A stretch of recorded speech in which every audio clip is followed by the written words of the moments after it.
In chapter 3, we learned how to graph lines.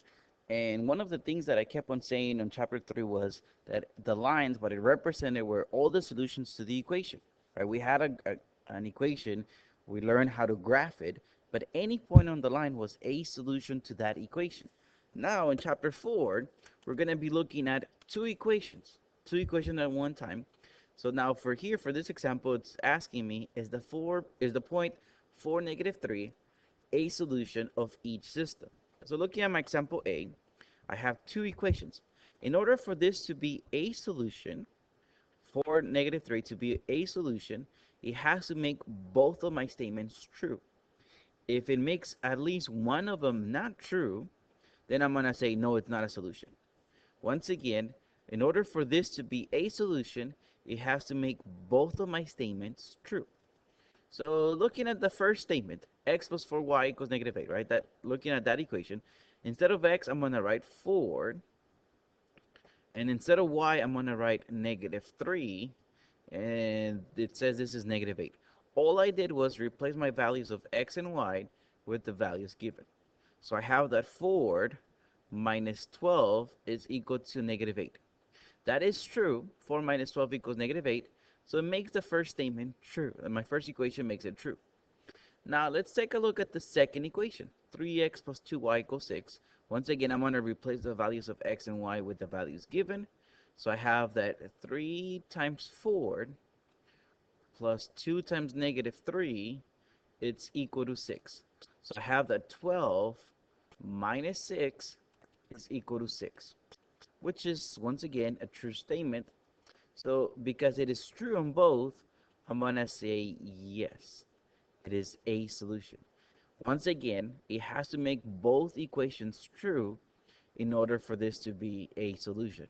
If it makes one of them false or both of them false, then it is not a solution.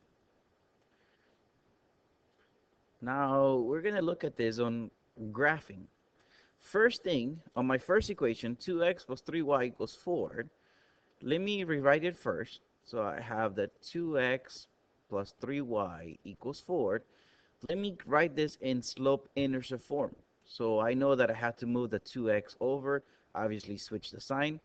So I have that 3y is equal to -2x plus 4. Let me divide everything by 3. So I'm going to say that y is equal to -2/3 x plus 4/3. I have it in slope-intercept form. So good. 4/3, it's about there. 4/3.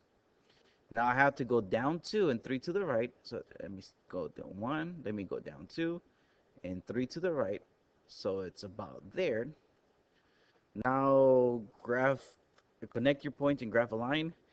Oh, the best that I can. Let me see.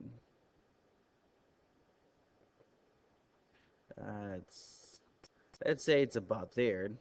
That's the best I can do at the moment. All right. My other equation, 3x minus y. Let me write it now. 3x minus y is equal to -5. Obviously, I'm going to move the 3x over, switch the sign. So I have that -y is equal to -3x minus 5. I don't have the y by itself. Let me divide everything by -1. So I'm going to have that y, -3 divided by -1, I know that's positive 3x, and then plus 5. My y-intercept, it's easy, plus 5. So let's see, 1, 2, 3, 4, 5. Now, my slope, to begin with, I want it as a fraction, so it's 3 over 1.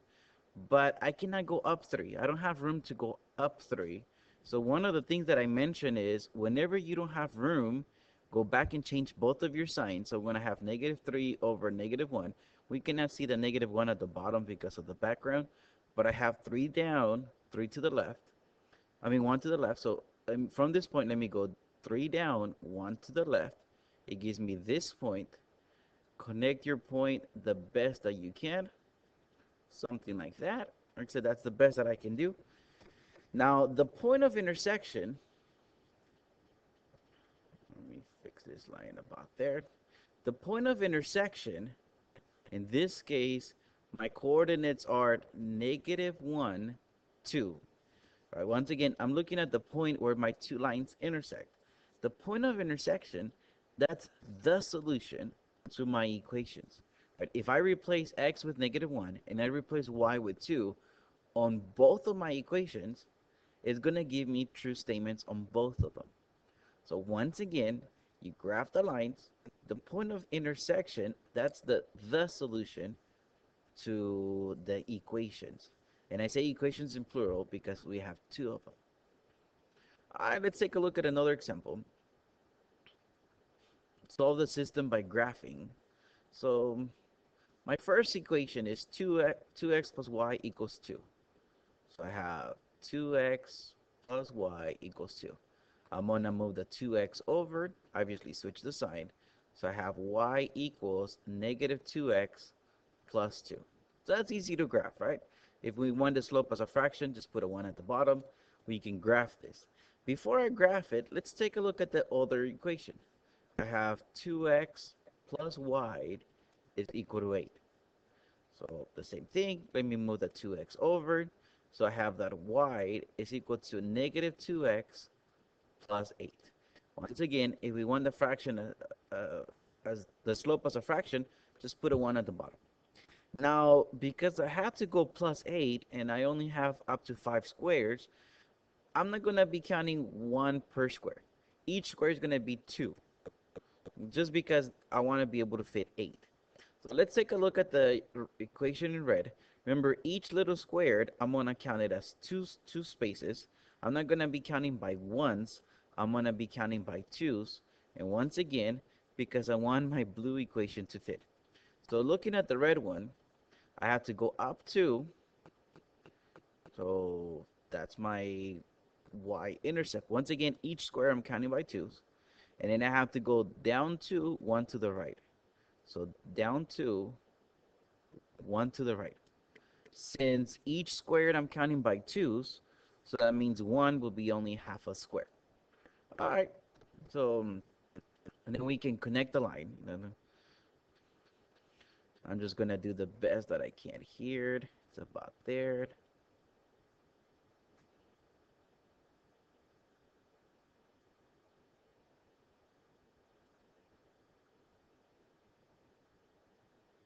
Okay, so that's my red line. Now let's take a look at the blue line. Had to go 8. So let's see, 2, 4, 6, 8. Once again, each little squared, I'm counting it as 2. I have to go down 2 over 1.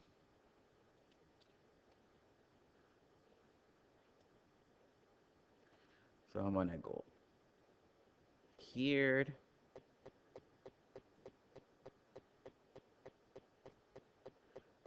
I'm doing the best that I can here. I notice that my lines will not intersect. So I'm just going to call this no solution. Since the lines do not intersect, there's no solution. We can think of any values of x and y, and it will make at least one of my equations false. Any values. Right? For example, I could think of the value 0, 8, and that will make one of my equations true, but not the other one. Right? If I plug it in on the second equation, it's a true statement, but if I plug it into the other one, it is not a true statement. So that's what no solution means. And we can tell by the graph because they never intersect. If you look at the equations of the lines, they have the same slope. And I know we talked about those being parallel, right? They have different y-intersect, but they have the same slope. So they are parallel. That means they never intersect. That's why there is no solution. Once again, the solution is when the two lines intersect. So we're going to have 3 cases. If my lines intersect at one point, that is the solution. If my lines are parallel, they never intersect, then they don't have a solution, which is the case that we just saw. Now, if I happen to get 2 equations, but they give me the same line, so they give me the same line, both equations give me the same line, so we call this infinite numbered of solutions, which means there's going to be many values infinite many values that will make both equations true. And the reason why, because it's the same line. Now, one thing we're going to have is that if we have at least one solution, so I'm looking at my first case and the last case, if we have at least one solution, right? One solution or infinite many, if we have at least one solution, we're going to call that system consistent. So there's a word that we're going to see. The system is consistent. And in here, the system is consistent. Consistent means we have at least one solution. So when we have no solution, we're going to call that inconsistent. Consistent, once again, means we have at least one solution. Now, we're going to call another thing you're going to see in this case is dependent and independent. Now, dependent means we're going to get the same line. So whenever you see the same line, because one line depends on the other, so it's the same line. So whenever we have the same line, we're going to call that dependent. If my lines are different, right, whether they are parallel or they intersect, we're going to call that independent. So once again, the words consistent and dependent, it is consistent if we get at least one solution. It is dependent if we get the same line. If the lines are different, we're going to call it independent. Okay. Now, let's take a look at this. Describe each system without graphing and state the number of solutions. So the way we're going to do this without graphing is, let's take a look at the slopes.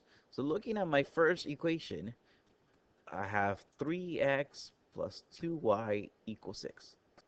So I'm going to write this in slope-intercept form. Let me move the 3x over.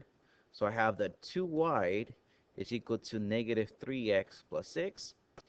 Divide everything by 2. So I'm going to get that y is equal to negative 3 over 2x plus 3. Once again, I'm just looking at the equation there. Now, looking at the other equation, I have negative 2y is equal to 3x minus 5. Let me divide everything by negative 2. So I get y equals positive 3 divided by negative 2. That's going to give me negative 3 over 2x. And then negative divided by negative will give me positive 5 over 2. I'm really interested in the slope of my two equations. One of them is negative 3 over 2. The other one is negative 3 over 2. So I have the same slope. Now, let me take a look at my y-intercept. One of them is positive 3. The other one is 5 over 2. Because it is the same slope, I know they're going to go the same direction. So it is either parallel or the same line. Now, the way I'm going to know the difference is with my y-intercept. If my y-intercept is different, like our case, then my lines are parallel. So I'm going to have no solution. My lines are parallel. Now, if I had the same y-intercept and the same slope, that means I have the same line. And in that case, it will be infinite many solutions because it will give me the same line. Now, if my slopes were different, I know the lines will cross somewhere and only cross once, so that will give me a solution. So here it says state the number of solutions. In my case, no solution. The reason why, I have two parallel lines with different y-intercepts.